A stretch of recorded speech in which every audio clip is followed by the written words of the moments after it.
매출 한번 여쭤봐도 될까요? 치킨톡지 매출은 월 8에서 10억. 순수익은 얼마 정도인지 알 수 있을까요? 공장도 다녀보고 마트에서도 일해보고 공장 창업해가지고 사장님 소리 들어보고 망해가지고 공사판 나가서 벽돌 나르는 것도 해보고 막 이것저것 안 해본 일이 없습니다. 근데 그렇게 정신없이 살다 봤는데 어느 순간 마음이 다 됐더라고요. 살다 보니까 아 이게 사는 게 맞나, 사는 게 재미도 없고 그렇다고 해서 열심히 산 대가로 돈이라도 많이 벌었나, 그것도 아니거든요. 아 이게 뭘까, 인생이 재미없다 이러고 있을 때 막 우연하게 베트남으로 올 수 있는 기회가 있어가지고 왔습니다.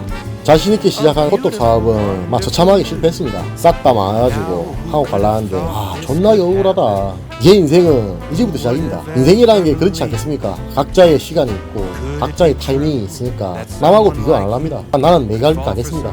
이번에 시작하고 있는 치킨집으로 다시 시작하는 제 이야기 한번 들어보실랍니까?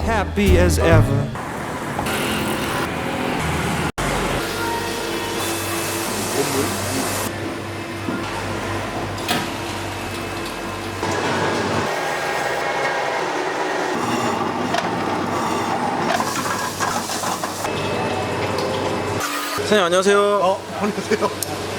갑자기. 잘 치기 저기 있네. 사장님 자기소개 한번 부탁드립니다. 안녕하세요. 저는 이루가라고 합니다. 83년생이고요. 아직 싱글입니다. 싱글 말고 지금 무슨 일 하고 계신지. 치킨 가게를 운영하고 있고 보다시피 지금은 치킨 튀기고 있는데 막 덥네요.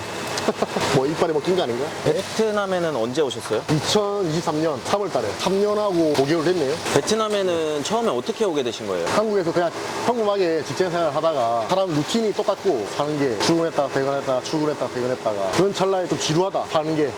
사는 게 뭔가 새로운 자극이 필요했었는데 아는 지인이 소개를 해가지고 베트남에 또 취직할 생각 없냐, 자리가 났는데 가볼 생각 없냐 해서 왔다가 한 5개월 만에 무상이 된 거예요. 그래가지고 다시 한국으로 돌아가야 되는데 또 잠깐 있으면 여기 생활하면서 느낀 게 여기 한번 살아보고 싶다. 뭔가 새로운 자극이 된 거예요. 베트남이라는 낯선 환경, 뭐 아무것도 모르잖아요. 아는 사람도 없이 친구도 없어, 말도 할 줄 몰라. 근데 이 낯선 환경이 주는 그 매력이 저한테는 가슴이 뛰는 일이었죠. 엄청났어요. 그 매력이라는 게. 그래서 처음 시작했던 건 호떡 장사였어요. 붕어빵이랑 호떡.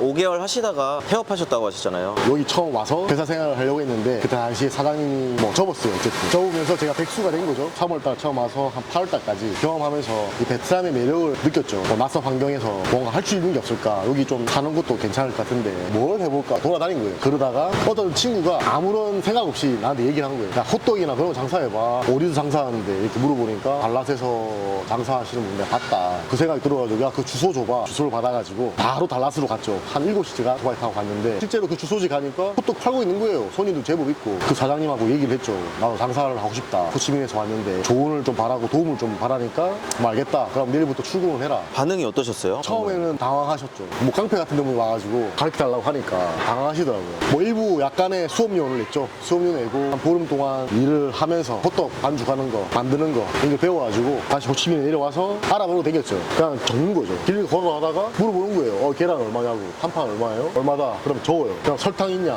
설탕 있다. 몇 킬로? 뭐 포대자로 있냐? 그래가지고 얼마냐? 다 적는 거예요. 솔직히 말해 좀 귀찮게 한 거죠, 그 사람들은. 그것까지는 다 좋았었는데 장사라는 걸 한 번도 해본 적이 없어요. 요리라는 걸 해본 적이 없지. 그냥 시키는 것만 하다가 뭔가 내가 주도적으로 뭔가 하잖아요. 근데 그게 대해서 되게 재미를 느꼈던 것 같아요. 호떡집은 얼마나 운영하셨어요? 거의 1년 좀 넘게 했었는데 장소를 잘못 정해가지고 한 달도 영업을 안 하고 폐업을 했어요. 장사를 처음 하다 보니까 장사를 하면 안 되는 동네에다 한 거죠. 사람 많이 지나간다, 여기서 하자 했거든요. 일주일 매출이 50만 돈, 한국 돈으로 2만 원이니까 오후 한 3, 4시부터 12시까지 이렇게 영업했었는데 진짜 손님이 진짜 한 명, 두 명밖에 안 오는 거예요. 이렇게 폐업을 하고 출근, 이 근처에서 1년 3개월 정도 영업을 했었는데 처음에는 장사 좀 안 됐지만 그래도 광고도 하고 꾸준하게 영업을 하니까 매상이 점점 올랐어요. 한 달마다 부상향을 했거든요. 최고 정점을 찍은 게 25년 3월이었죠. 한 달 동안 3,300만 동, 목표가 5천만 동이었거든요. 희망이 있다, 좀만 버티자 했었는데 4월달부터 점점 매출이 깎이는 거예요. 다시 올라가겠지, 반등하겠지 했는데 계속 떨어져가지고 7월달쯤에 이제 폐업을 해야 되겠다. 광고도 다시 했는데 매출은 오르지가 않았어요. 그래가지고 9월달까지만 딱 하고 폐업을 했죠. 매출이 떨어진 계기가 있었나요? 저는 좀 복합적이었던 것 같아요. 그때 4월달쯤이 휴가철이기도 했고 방학이 시작되는 기간이었거든요. 제가 장사했던 지역이 학생들이 많았어요. 고등학생, 대학생, 방학을 시작하면서 이제 고향으로 내려가는 시즌인 거예요. 그러다 보니까 손이 떨어진 것도 있고 두 번째는 경쟁업체죠. 붕어빵이 잘 되다 보니까 주변에 비슷한 걸 팔기 시작하는 데가 많았어요. 노점상들도 심지어 붕어빵을 팔았으니까 같이 일하는 다른 직원이 틱톡을 보라면서 주는 거예요. 보니까 붕어빵인 거예요. 붕어빵 비슷한 거. 주소를 보니까 거기서 진짜 1km 내에 있는 거예요. 제가 봤을 때는 내 붕어빵의 영업이 잘 되니까 그 근처에서 그 비슷한 제품들이 많이 생겨났던 것 같아요.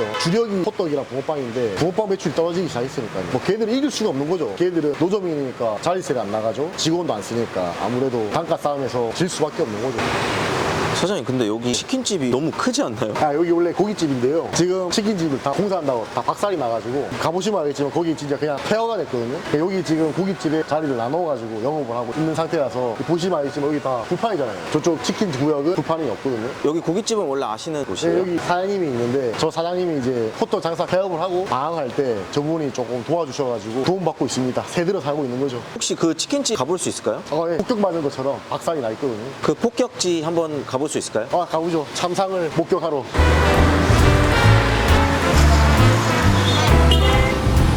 I was swinging along, minding my business, when suddenly I... 무슨 일이 있었던 건가요? 보시는 것처럼 전쟁 난 건 아니고요. 원래 치킨집인데 행정적인 절차가 아직 남아있어가지고 아직 공사는 안 하고 있고. 그럼 원래 여기서 장사를 하셨던 거예요? 예, 여기서 장사를 했고요. 호떡 장사 하시다가 이거 치킨집으로 재기를 노리시는 건가요? 그렇죠. 지금은 뭐 성공했다, 자리 잡았다 이렇게 말하는 건 무리가 있고요. 또 장사를 접고 마음에 상처를 입었죠. 그때 그냥 한국 갈래 했거든요. 뭐라도 다시 해야 되겠다 했는데 약간 좀 억울한 감정이 제일 많았어요. 한국 가가지고 다시 제대로 준비해서 다시 도전하자 이러고 하고 있었는 찰나에 지금 저희 사장님 소개를 받은 거예요. 치킨집 한번 해볼 생각 없냐, 도와주겠다. 그때 도움을 받아가지고 치킨 사업을 하게 된 거죠. 먹어보니까 그 치킨집 제일 맛도 있고 도와주겠다고 밀어주니까 처음에는 좀 의심을 했거든요. 그렇잖아요. 뭐 해외 잘 모르는 사람이 도와주겠다 이러면 솔직히.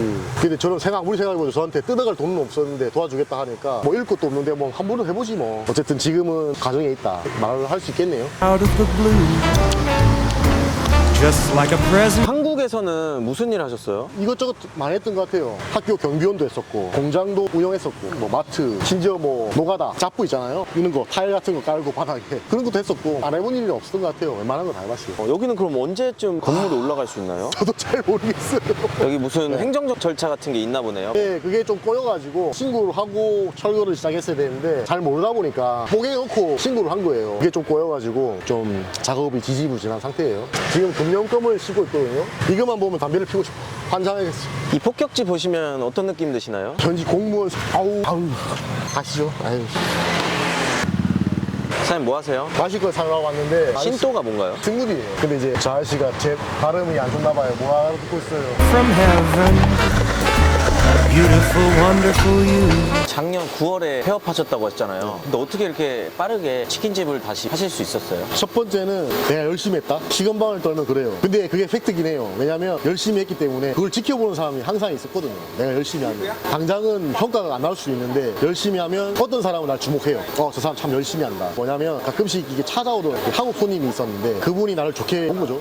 열심히 하고 항상 같은 날 시작을 하고 같은 날 마감을 하고 같은 날 쉬고 그 일정한 루틴을 1년 동안 했어요. 그걸 지켜본 어떤 사람이 내가 폐업한다는 얘기를 듣고 소개를 시켜준 거지. 사장님을 소개시켜줘가지고 그 사장님이 내 얘기를 들은 거예요. 옛날부터 누가 저기서 호떡, 붕어빵 팔고 있다, 저 열심히 한다. 그래 그 소개받아가지고 여기까지 왔죠. 폐업하셨을 때 안 착잡하셨어요? 족같죠. 족같은 게 잠깐 하다가 마는 거면 안 억울해요. 근데 뭐 진짜 안 즐기고 맨날 일하고 1년 넘게 그것도 돈도 투자를 했단 말이에요. 수입이 없어요. 그냥 내 돈을 다 꼬라박은 거예요. 그런데 남는 건 시간 날려, 돈 날려. 이게 망했으니까 억울하죠 많이. 근데 한국 가려고 짐까지 다 싸셨었다고 하셨잖아요. 갔었죠. 비행기표 알아보고 있었어요. 돈 없어가지고 그때 오토바이 팔아가지고 가려고 그럴 정도였으니까. 내 개인적인 생각이지만 내가 잘났다, 내가 열심히 한다 이런 얘기는 안 해요. 절대로. 열심히 한 사람 너무 많아요. 특히 이 호치민 바닥은 열심히 한 사람도 많지만 뉴스에서도 봤지만 불법적으로 일을 하는 사람도 많잖아요. 그분들은 이런 일 절대 못하죠. 땀 흘리고 더운데 튀기기 앞에서 튀기고 그리고 어중이들로 많으니까 저도 실제로 아는 사람들 중에 그런 사람 있어요. 직업이 없어. 이 사람 일가가 자고 그냥 돌아다니고 노는 거밖에 없거든요. 인상차기 때문에 오해받으신 적 없으신가요? 살면서 시비 털릴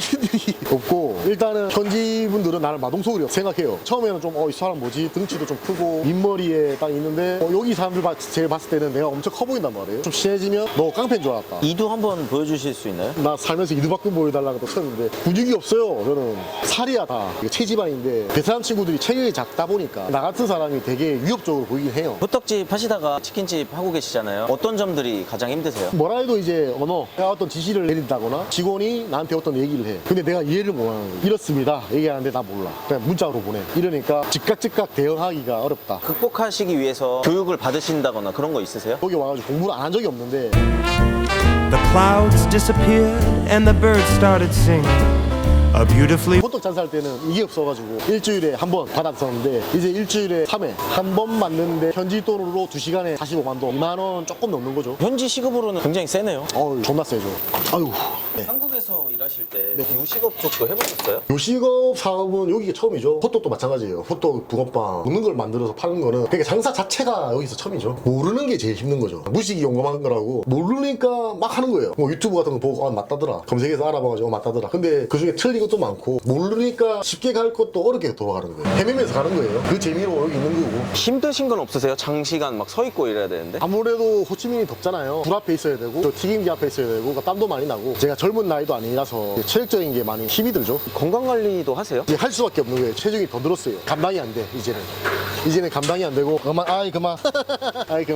그래서 요즘에 체력 운동 일주일에 최소 3일. wonderful tune for no other song. 저건 뭔가요? 저요? 한국 그리울 때도 있으세요? 제가 거기서 나고 살았으니까 그리운 건 맞는데 부모님이 제일 보고 싶죠. 부모님 보고 싶을 때는 어떻게 하세요? 할 수 있는 건 전화밖에 없는 것 같아요. 그리고 워낙 생활 자체가 빡빡해요. 아침에 일찍 일어나야 되고 수업 가고 운동 가고 출근하고 그냥 집에 가서도 자야 되고 바로 바쁘기 때문에 덜 안 외로워요. 할 게 없으면 존나 외로울걸요. 혹시 싱글이? 야이씨.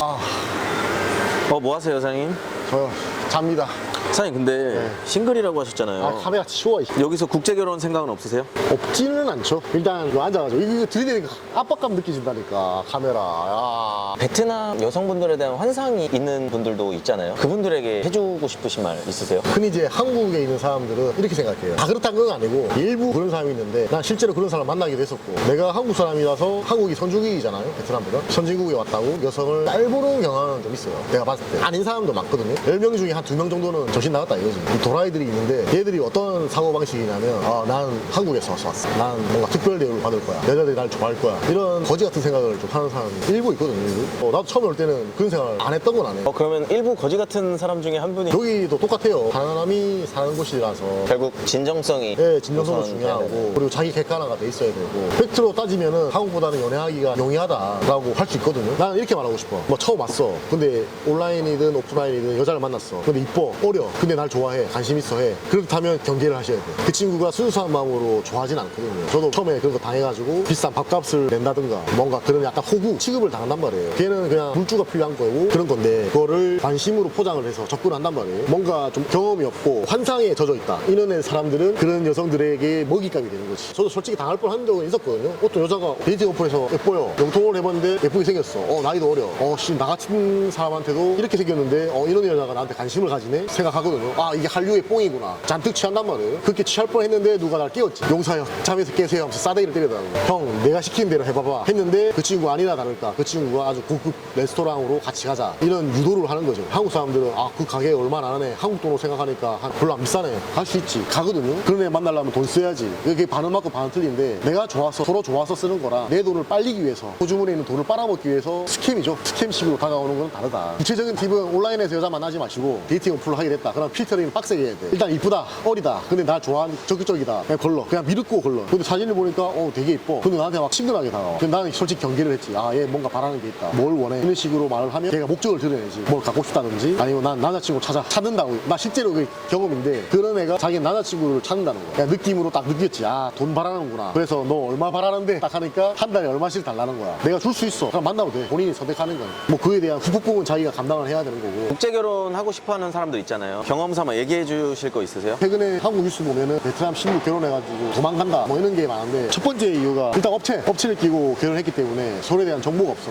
마음이 없이 만나가지고 말도 안 통하는데 만나가지고 결혼을 한단 말이에요. 나이 차이도 되게 많이 나. 보면 막 20살 기본 25살 차이가 나. 근데 그런 여자가 나이 차이 나는 남자를 사랑한다는 게 어렵거든요. 도망가기 쉽고 불분명해. 걔가 베트남의 현지에서 뭐 해먹고 사는지도 모르잖아. 그냥 업체 말만 듣고 그냥 결혼하는 건데 얼굴 보고 나이만 보고 그냥 결혼하는 건데 개인적인 생각인데 그런 결혼은 리스크가 있다 있다라고 보거든요. 소개팅은요? 현지에 아는 사람이 있어가지고 그 사람 통해서 뭐 만난다. 그래도 뭐 문제가 생길까 말까인데 그 업체 통해서 하는 거야 확률은 좀 떨어지겠죠. 온라인은 나 반대야. 요새 헬로톡 같은 데서 매치되기를 해서 잘 돼서 결혼한 사람도 많이 있는데 나도 그런 얘기 많이 들었고 문제는 헬로톡 요새 예전 같지 않다는 거지. 그 예전에 나한테 추천해 주시는 분들은 10년 전, 15년 전에 오래전에 만났던 사람이라서 그나마 헬로톡이란 그 어플이 그때 당시엔 청정구역이었어. 순수하게 공부만 하는 사람들. 근데 지금은 여자 하나 꼬시 보려고 달려드는 한국 사람들 반, 불순한 목적으로 접속하는 사람들이 40% 정도는 된다고 보거든요. 나머지 10% 순수하게 공부하는 애들만 찾아야 되는 건데 그게 쉽지는 않다는 거고 현실적으로는 제대로 된 사람 만나려면 내가 공부를 하든 어떤 모임에 소속을 해가지고 거기서 만남을 이어가는 게 좋다. 내가 알기로 페이스북에 보면 운동 모임, 영어 공부 모임 이런 게 있으니까 영어가 좀 된다. 그런 모임에 가고 운동을 좋아한다. 배드민턴, 테니스, 여기 피크볼 그게 인기가 있으니까 그런 데 가가지고 운동을 하면서 자연스럽게 인연을 만들어가는 게 좋지 않겠나 싶어요. 3년 전에 베트남 오신 거 후회 안 하세요? 진작에 올 걸 그랬다. 지금 내가 43이 아니라 23이나 33이었으면 얼마나 좋았을까. 그런 생각을 하는 거죠. 이 체력적인 것도 무시 못하고 그리고 이게 좀 굳은 것 같아. 문화적으로 차이는 없나요? 겉으로 봤을 때 공산국가다, 유교국가다 이렇게 해서 뭐 예의 바르고 한국처럼 뭐 3강 5륜이 있고 이런 것 같지만 내가 봤을 때 여기는 마인드 자체가 아메리칸이야. 엄청 개방됐어. 난 놀랬다니까. 미성년자 15살, 16살 미성년자 앞에 두고 아줌마들끼리 음담 패스를 나눠. 내가 그거 보고 깜짝 놀랐어. 엄마가 있고 아버지가 있는데 딸이 담배를 물고 담배 피고 있어. 근데 그 이건 좀 있어. 한국은 여자들도 담배를 많이 피잖아. 근데 이제 여기는 여자 흡연율이 되게 낮거든요. 여자들이 숨어서 담배를 피더라고. 그래, 이런 거는 조금 보수적인 것 같다. 다른 거는 되게 개방적이다. 한국이 오히려 더 답답하지. 한국은 겉으로는 자본주의 국가고 자유민주 국가지만 뭔가 답답하거든. 억제가 돼 있는 거고. 여기는 좀 자유로워. 여긴 약간 개조된 유교인가요? 여기는 유사유교. 아니 20살 바짝 어린 애가 내 이름을 찍찍 부른다니까. 담배 하나 달라고 그러고 이런다니까. 그래가지고 근데 이제 엄청 개방적이지만 한편으로 무섭다 할 정도로 유교적인 거는 가족 간의 끈끈함? 그게 엄청 강해. 유대가가 엄청 강해. 가족 일이 생겼다 그러면은 막 회사도 안 나와버려. 지금 같이 일하는 아줌마가 일주일 동안 안 나오는데 그 이유가 제삿날이라고 고향 갔어. 옛날에 한국 한 80년대처럼 제사 지낸다 그러면 막 싹 다 가고 있는 것처럼 여기도 그런 명절에 가족에 관한 일에는 그걸 첫 번째로 주니까 유교 국가는 맞다. Sếp có đối xử tốt với bạn không? Dạ có. Sếp rất là đối xử tốt với em. 사장님, 머리 혹시 미신 계기 있나요? 탈모라서 한 번만 더 너 순중하게 얘기해. 사장님, 근데 직원들이 무서워하는 것 같은데. 안 무서워해. 사장님, 오케이? 컴싸움? 주요 고객층은 어떻게 되세요? 일단 20대 대학생 그리고 젊은 사람들 가족 단위로 올 경우도 있고 여기서 가끔씩 생일 파티도 하고 하니까 여기는 7군이라고 들었는데 여기 동네 특징이 있을까요? 이 근처에 대학이 있어요. 돈뜻한 대학이라고 있는데 노틀담이요? 여기 대학교에서 많이 와요. Wonderful you. Now who could have thought this could happen? Who would have ever believed? 매출 한번 여쭤봐도 될까요? 치킨톡지 매출은 이전에 했던 장소에서는 월 8에서 10억 동, 순수익은 얼마 정도인지 알 수 있을까요? 3에서 5억 동 정도. 이전 해가지고 매출이 한 거의 반 이상이 깎였어요. 많이. 3에서 5 정도? 원 아닙니다. 동입니다. 동. 빨리 이전을 해야 돼요. 빨리 공사가 끝나야 되고 그래야 정상화가 될 것 같고. Could be worthy of beautiful. 고기 구우시면서 무슨 네네. 생각하세요? 빨리 구워졌으면 좋겠다. 집에 가고 싶다. 오늘 퇴근하시고는 뭐 하실 생각이신가요? 잘 거예요. 베트남에서 사는 거 장점이 어떻게 돼요? 나는 좀 이런 에너지를 느끼는 것 같아요. 처음 왔을 때도 그런 에너지를 느꼈지만 일단 사람들이 한국에서 40살이라 이러면 아저씨 아니면 영포티 그런단 말이에요. 나이를 먹었으면 그 나이에 맞는 행동 그런 행동을 해야 된다. 약간 강박 같은 게 좀 있는데 부산 여기 오니까 여기가 외국이라서 그럴 수도 있겠는데 그런 강박에 대해서 해방을 느낀다. 단점은 뭐라고 생각하세요? 외국이니까 뭐 언어, 문화 뭐 그런 거 빼고 내가 외국인이다? 이거? 이 친구들이 외국인에 대해서 친절한 것도 있지만 다른 한편으로는 약간 장벽 같은 게 이게 난 느껴져. 걔는 말은 안 하지만 포기하고 싶었던 순간은 없으셨어요? 일단 호떡 가게 망했을 때 뭐 실질적으로 그때 포기를 한 거죠. 베트남 사람이랑 처음으로 팔 부대끼면서 일을 할 때 그때가 제일 힘들었거든요. 그때 진짜 그만할까 이런 생각도 많이 들었었어요.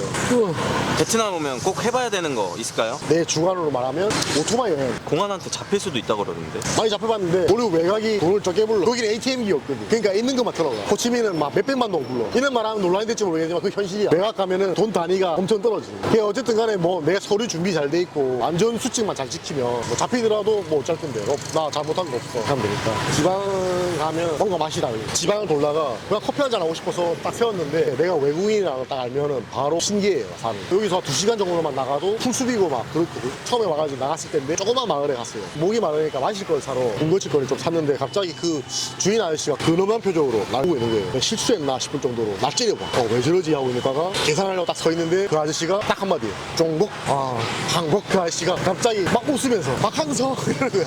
야, 박항서. 그래서 박항서 감독님께 한마디 해주시겠어요? 감사합니다. 사장님, 네, 마지막 질문입니다. 아퍼. 오늘 너무 고생하셨고요. 목표 있으세요? 베트남어 유창하게 하는 거. 두 번째로는 지금 이 사업을 더 크게 키우는 거죠. 누구라도 야 호치민에 살면 그 치킨집은 꼭 가야 한다. 그 정도의 이제 명성을 얻는 걸 그게 목표입니다. 지금은. 감사합니다. 파이팅. 아 이거 너무 부담스러운데?